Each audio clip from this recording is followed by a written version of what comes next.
টুঙ্গিপাড়া সোনাখালীতে এক রাতে ৬টি গরু উধাও। গোপালগঞ্জ জেলার টুঙ্গিপাড়া উপজেলার গোপালপুর ইউনিয়নের ৯ নং ওয়ার্ডের সোনাখালী গ্রামে গরু চুরির একটি চাঞ্চল্যকর ঘটনা ঘটেছে।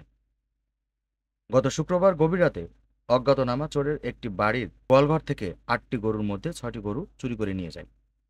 ক্ষতিগ্রস্ত গৃহস্থের পরিবার সূত্রে জানা যায়, প্রতিদিনের মতো ওই দিনও রাতেও গরুগুলো গোয়ালঘরে বেঁধে রাখা হয়। তবে ভোরবেলা উঠে দেখা যায় গোয়ালঘরে তালা ভাঙা আর ৬টি গরু উধাও। ধারণা করা হচ্ছে চোরেরা সংঘবদ্ধ দল এবং পূর্ব পরিকল্পিতভাবেই এই চুরির ঘটনা ঘটিয়েছে। ঘটনার পরপরই বিষয়টি টুঙ্গিপাড়া থানায় জানানো হয়েছে। স্থানীয় প্রশাসন ঘটনাস্থল পরিদর্শন করেছে এবং চোর চক্রকে শনাক্ত করতে তদন্ত শুরু করেছে। স্থানীয় বাসিন্দা ইয়াসিন মোল্লা জানান, এলাকায় সম্প্রতি গরু ছাগল চুরির প্রবণতা বেড়েছে, যা গ্রামীণ খামারিদের চরম নিরাপত্তাহীনতায় ফেলেছে। ওই অসহায় পরিবার দ্রুত চোরদের গ্রেপ্তার ও গরুগুলো উদ্ধারের দাবি জানিয়েছে। ভগবান দেয় তারে যেন ভালো দেয়। আমার গরু পানি নেছে আর কোনো সন্ধান পাইনি।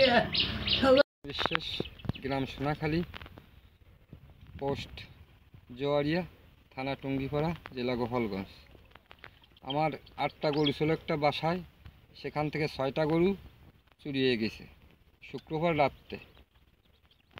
আনুমানিক 5.5 লক্ষ টাকার গরু ছিল, 2টে গাই, 2টি বন বাছুর। সে বন বাছুর দুটি এবার ডাক আইছিল, তার ডাক ধরানো হয় নাই, সেই গরু নিয়ে গেছে।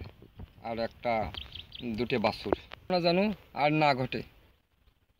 এই গরু দিয়ে আমার সংসার চলে এবং আমি এই গরু দিয়ে দুধ বিক্রি করে গরুর সংসারের খরচা চালাই। তাই সেই গরু আমার, সেই দুধের গরু সব চুরি করে নিয়ে গেছে, বাছুর সহ।